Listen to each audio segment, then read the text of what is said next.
Assalamualaikum warahmatullahi wabarakatuh, sahabat Smart Skill School.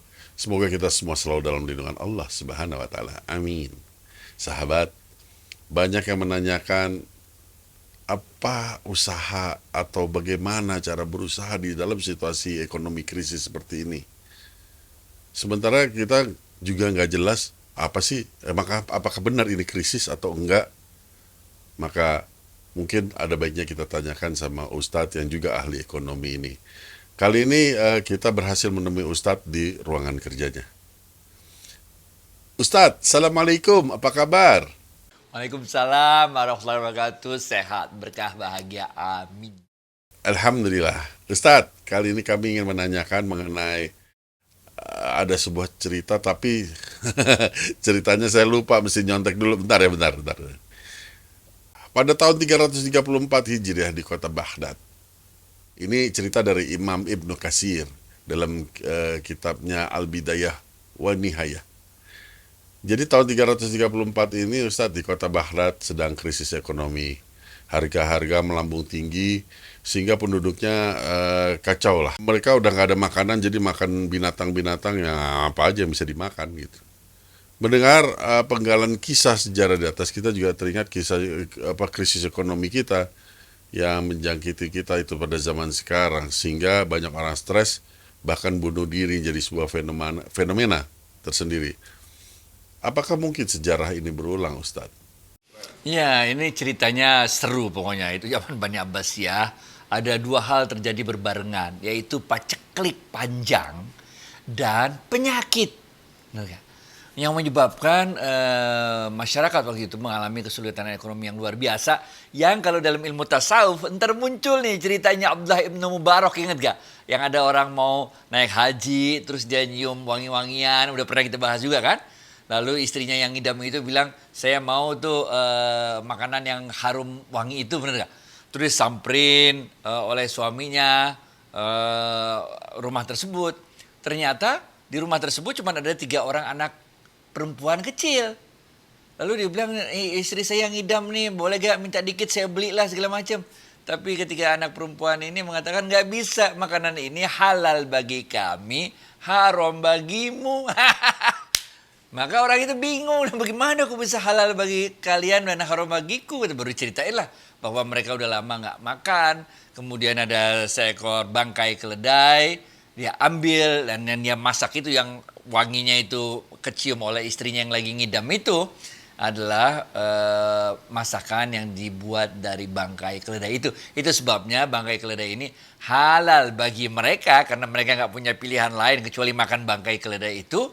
Dan haram bagi syekh tersebut karena syekh tersebut memiliki dana yang cukup. Walhasil kita tahu cerita berikutnya, dia mengurungkan niatnya untuk naik haji, kemudian dia berikanlah perbekalannya untuk naik haji itu untuk ketiga anak kecil tersebut. Jadi ini satu hasanah yang luar biasa dalam ekonomi Islam kita ini. Karena emang Islam udah berkuasa waktu itu ya 800 tahun, dari ujung barat sampai ujung timur, dari ujung utara sampai ujung selatan. Sehingga banyak sekali berbagai kejadian yang tercatat dalam ilmu ekonomi Islam yang bisa kita pelajari sampai saat ini. Tapi ada pembahasan yang menarik sekali sebetulnya kalau kita lihat dari sisi ilmu tasawuf. Betapapun sulitnya kehidupan pada saat itu, betapapun kesulitan itu terjadi dalam rentang masa 800 tahun ketika ekonomi Islam berjaya itu, toh Allah selalu memberikan jalan keluar dari setiap kesulitan tersebut. Saya mau cerita dikit nih biar kita kehidupan sehari-hari. Kemarin hari Minggu, hari Ahad kemarin, itu saya ada undangan kawinan di Jasinga. Salah satu orang staf kami menikah di Jasinga, situlah, bener gak? Saya jalanlah naik mobil lewat Jagorawi terus ke sana. Sampai dermaga itu stuck macet, nggak bisa ngapa-ngapain, bener gak? Padahal jam 5 sore saya harus balik lagi ke Jakarta karena ada tamu-tamu dari Tanzania. Saya jadi tuan rumahnya, bener gak? Jadi apa yang kejadian waktu itu? Yang kejadian waktu itu, lepas dari IPB dermaga, saya turun cari ojek pangkalan. Orang ojek pangkalan disuruh ke Jasinga, nggak ada yang mau. 2 jam Pak, katanya naik motor ke Jasinga, bener gak? Saya bilang, ya saya tahu 2 jam nggak apa-apa. Tapi nggak ada yang mau. Kemudian ada satu orang naik Grab, dia ojek maksudnya, saya panggil gitu, mau nggak Jasinga? Mau katanya, langsung naik dia. Itu 2 jam naik motor pergi ke Jasinga, 2 jam lagi dari Jasinga balik ke Dermaga, lalu pulang ke Jakarta, bener gak? Poin yang penting adalah, itu kejadian sehari-hari yang bisa kita temui sehari-hari dimanapun, bener gak? Tapi sadar gak kita bahwa sebenarnya Allah membuat situasi sedemikian rupa sehingga saya harus naik ojek bolak-balik Dermaga Jasinga Dermaga, kemudian baru pulang ke Jakarta naik mobil. Allah lagi mau ngasih rejeki sama tukang ojek itu, dia dapat ratusan ribu gara-gara kejadian tersebut, bener gak? Ini kekuasaannya Allah. Inilah yang kalau dalam ilmu tasawuf disebut sebagai ru'yatullah. Hati-hati nih. Melihat wajahnya Allah. Benar gak? Ibnu Abbas radhiyallahu anhu menjelaskan tentang konsep ru'yatullah ini, melihat wajahnya Allah di dunia.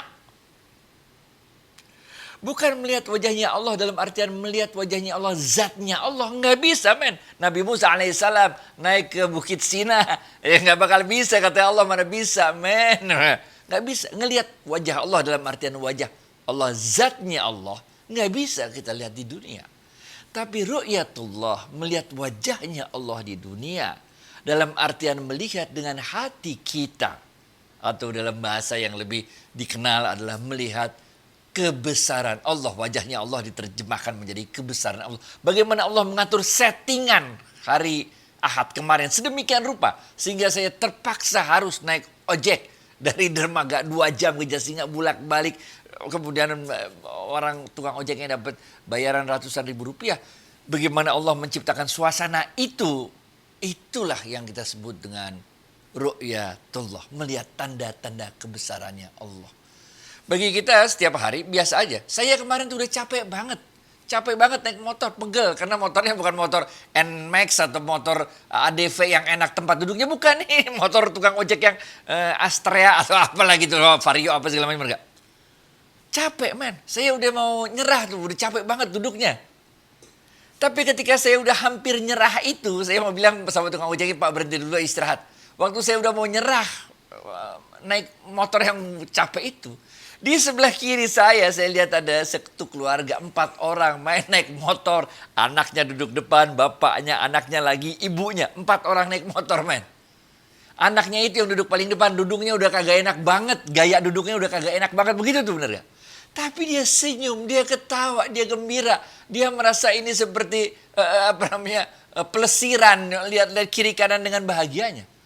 Ketika saya melihat mereka, bener gak? Naik motor berempat goncengan.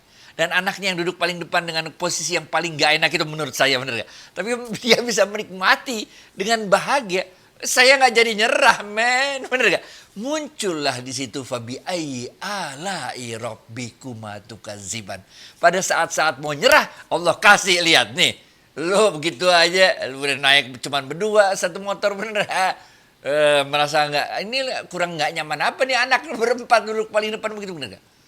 Jadi banyak sekali sebetulnya dalam kehidupan kita ini, kejadian sehari-hari yang biasa-biasa saja, tapi sebenarnya dari kejadian sehari-hari yang biasa-biasa itu Allah menampakkan wajahnya. Kita dapat melihat Allah, ru'yatullah, bukan zatnya tentu, tapi kebesaran Allah. Baik itu ya, Fit. Masya Allah, Ustadz. Jadi setiap peristiwa itu bisa menjadi pelajaran dari Allah terhadap orang-orang yang mau berpikir. Ya Ustadz, nah penting nih untuk menjadi catatan kita, sahabat. Kita sering kelewatan aja, cuman ngeluh, kesel atau apa. Padahal kita lupa ada pesan dari Allah di dalamnya. Bagi kita yang mau berpikir, apa artinya ini dari Allah ini. Baik Ustadz, bisakah Ustadz merefleksikan juga jawaban Ustadz yang pertama tadi terhadap pola perekonomian kita yang sekarang ini? Nah, kita lihat ya. Ekonomi ini sama juga semua ilmu, ilmu kedokteran, ilmu ekonomi, ilmu whatever. Itu ada sesuatu yang kalau dalam bahasa kita nih, dalam bahasa fikihnya, likulli makom, makol, walikulli makol, makom. Bicaralah pada orang, pada level pemahamannya. Dan orang pada posisi tersebut akan memahami sesuai dengan level pemahamannya. Dalam ilmu ekonomi, sesama ekonom, saya ekonom, bener nggak?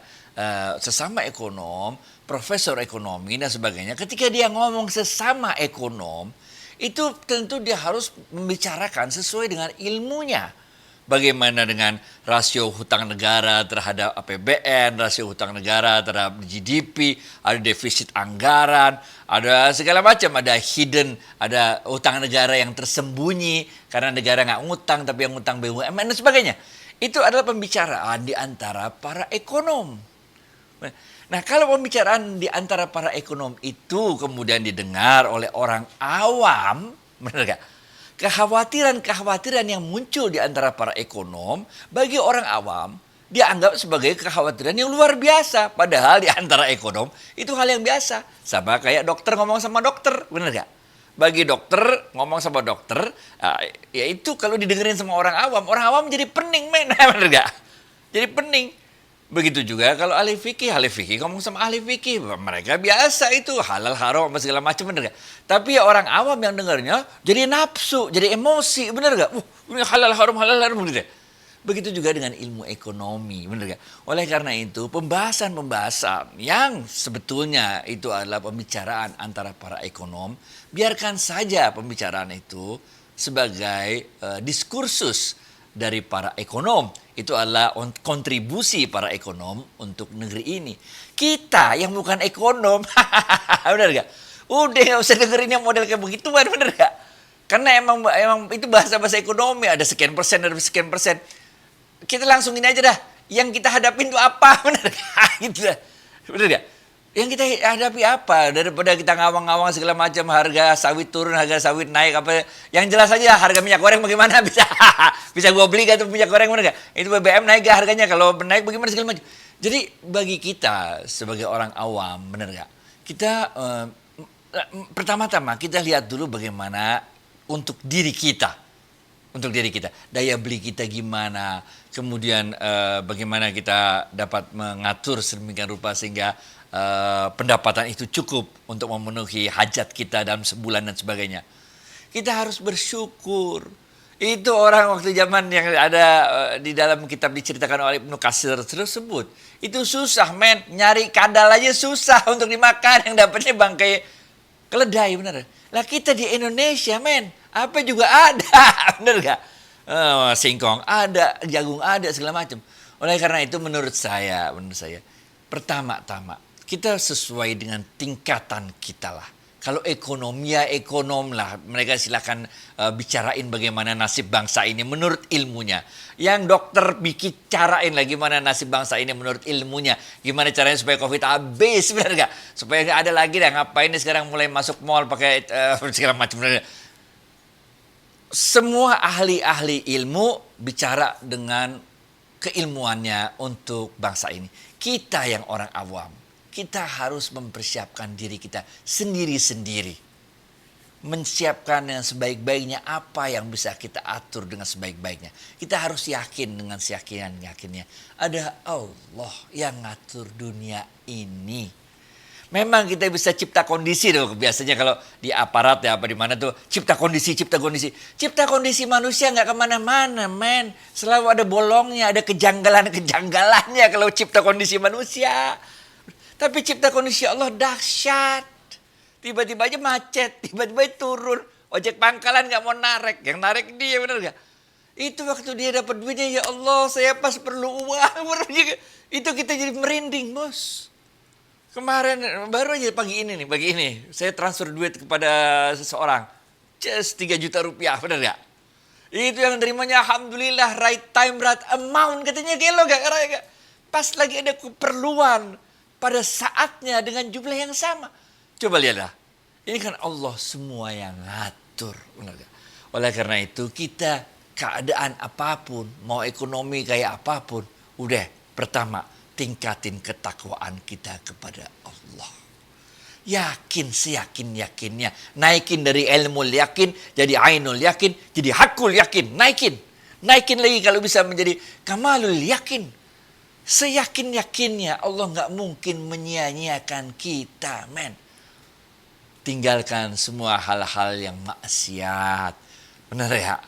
Jangan sombong, yang kaya jangan sombong. Ngapain ente sombong? Hidup ente repot kalau sombong, bener gak? Bawa ente mau mobilnya Rolls Royce, baru keluar tuh. Black Badge, Rolls Royce keren men. Yang Ghost keren-keren. Enggak. Harganya mahal bener gak? Nggak apa-apa dah. Tapi yang nggak boleh itu kan, kemarin udah kita sebutkan, innallaha jamil wa yuhibbul jamal. Allah itu indah dan menyukai yang indah-indah. Nggak apa-apa mau suka yang indah-indah, nggak apa-apa. Tapi kita nggak boleh menolak kebenaran karena itulah kesombongan. Kita nggak boleh merendahkan orang lain karena itulah kesombongan. Kita juga tahu-tahu dirilah. Bener gak? Jangan sampai kita gara-gara, bener gak? Emang kita orang kaya, kita punya mobil keren. Tapi ente datang mau ngasih ceramah di masjid yang kecil gitu. Kan jamaah masjidnya tersinggung. Bener gak? Nah, itu masjidnya. Mobil mewahnya dibeli pakai uang yang kita masukin kencelengan. Kan gitu kan gak enak. Bener. Jadi kita juga harus sensitif dengan keadaan lingkungan kita. Nggak perlu kita menampilkan kehebatan kita dari segi harta, bener gak? Pasanglah cincin banyak-banyak begini, ngapain men, bener gak? Atau yang dari segi ilmu, ente pasanglah sorban tebel-tebel, bener gak? That's not the point. Imam Ali mengatakan, saya ulang sekali lagi nih, jadilah engkau sebaik-baiknya orang di mata Allah, jadilah engkau seburuk-buruknya orang di mata dirimu sendiri, jadilah engkau orang yang biasa-biasa aja di hadapan manusia lain. Udah men, bismillah. Bismillah, maju terus. Ekonomi tetap kita perhatikan. Yakin Allah bersama kita. Do our best and let Allah do the rest.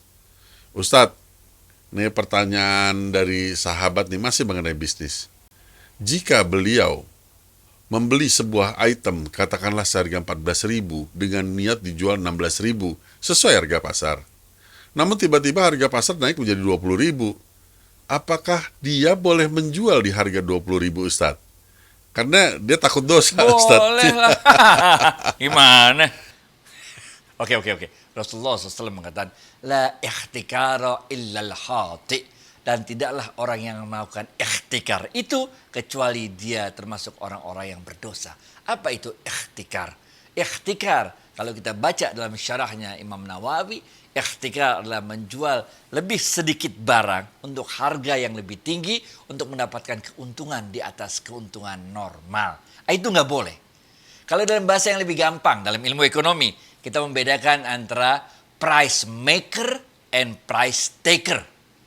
Orang yang dengan sengaja menyimpan barang-barangnya supaya barangnya langka di pasar. Karena barangnya langka di pasar maka harganya naik. Kemudian dia mengambil keuntungan dari kenaikan harga itu. Haram. Ini ikhtikar namanya. La ikhtikaro illal khati. Benar gak? Tapi kalau kita adalah price taker. Kalau tadi price maker. Dia sengaja membuat harga supaya naik. Benar gak? Tapi kalau kita ini adalah price taker. Bukan kita yang melakukan itu. Kita beli barang 12.000, mau jual 16.000, untung 4.000, bener gak? Tahu-tahu harga jadi 20.000, bukan kita yang buat, bukan kita yang nimbun barang supaya harganya naik, bukan. Harganya 20.000, ya kita jual 20.000, bener gak? Bahwa ente mau jual 16.000 boleh juga, tapi ya ente kurang cerdas sedikit, bener gak? Karena orang akan beli 16.000, jual lagi 20.000, bener gak? Ya mendingan ente jual aja 20.000, sedekahin habis itu, bener gak? Jadi yang kayak begitu mah, ini udah selesai urusannya di zaman Rasulullah SAW juga udah pernah kejadian, tenang aja men. Back to you, Fit. Oke, paham Ustadz.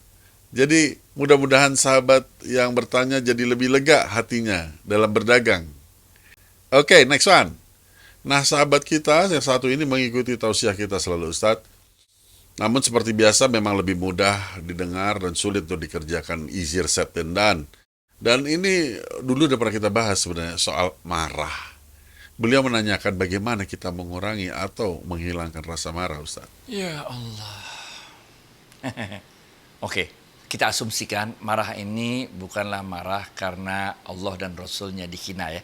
Jadi marah kita bagi dua dulu nih. Ada marah yang emang pada tempatnya ketika Allah dan Rasulnya dihina, kita memang patut marah, harus marah, karena nggak pantas-pantas lah lo menghina pencipta. Kan Allah menciptakan bukan gua aja, lu juga.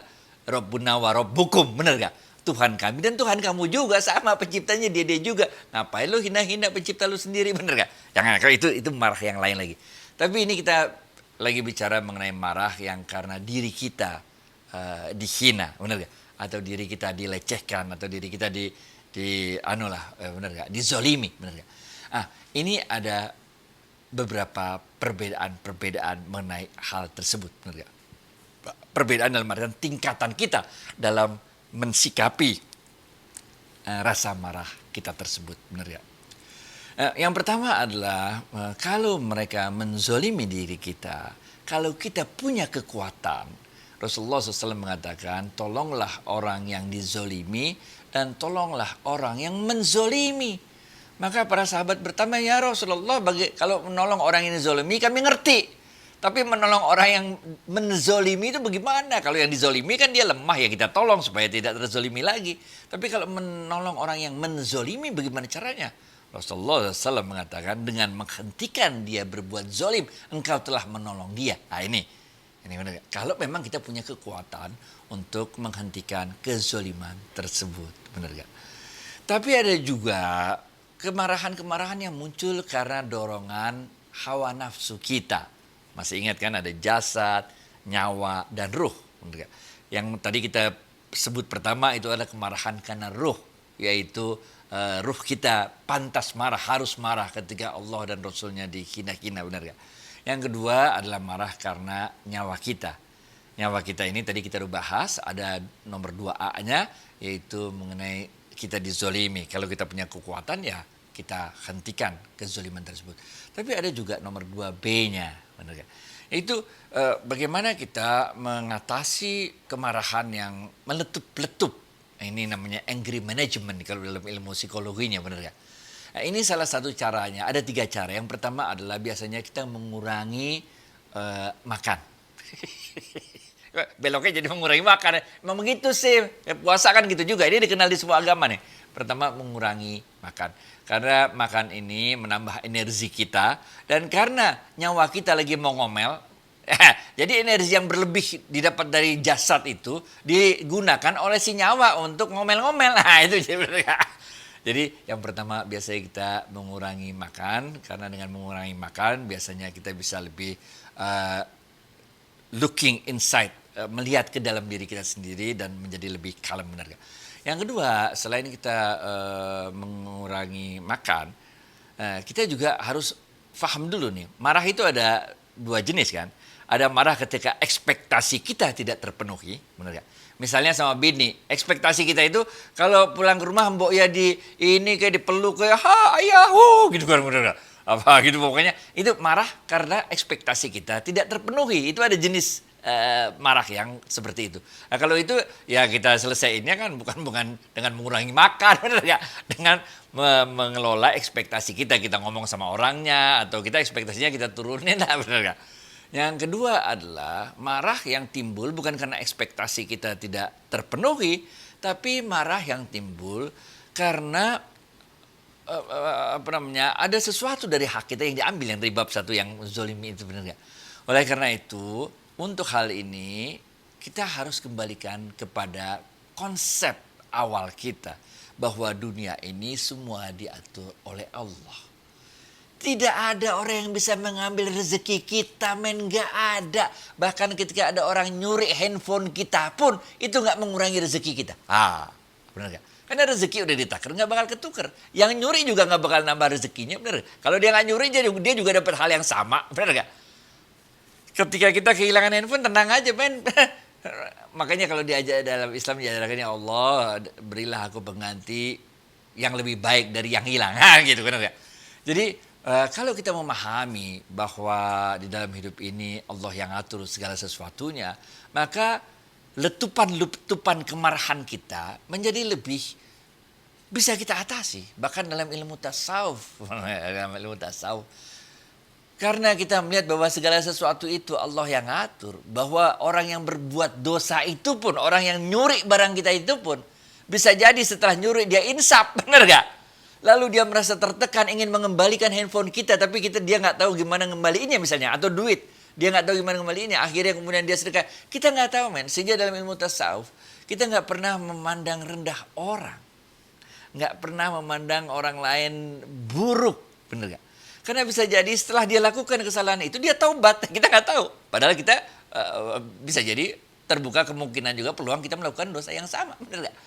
Jadi kalau kita memahami bahwa dalam hidup ini cuman mampir sebentar ke dunia, dan ruh kita akan balik ke Allah. Di setiap diri orang ada kodra, ada fitrullah di dalam dirinya dan sebagainya. Insya Allah kemarahan itu bisa kita kelola dengan baik. Baik itu ya, Fit. Alhamdulillah. Jadi kalau intinya kita itu sadar bahwa ini semua sudah diatur oleh Allah. Ya ngapain juga marah-marah, ya enggak? Masa kita mau marah? Padahal Allah juga yang bikin. Tapi sahabat, ini bocoran sedikit nih. Saya kalau lagi jalan sama Ustadz, kalau saya lagi nyupir, beliau di sebelah kiri duduk kan, lagi enak-enak nyupir, tiba-tiba disalip sama motor, atau ada orang nyebrang sembarangan, atau ada motor lawan arah. Puh, udah deh, marah kan, emosi, udahlah, sumpah serapah lah. Terus baru sadar kalau ada Ustadz di sebelah kiri kan, terus kita ngelirik kiri pelan-pelan, Ustadz lagi merhatiin geleng-geleng kepala. Masih belum lulus. Emang benar, easier said than done. Tapi kita harus coba. Oke, Ustadz, terima kasih atas waktu dan tausiahnya. Assalamualaikum warahmatullahi wabarakatuh. Waalaikumsalam warahmatullahi wabarakatuh. Thank you.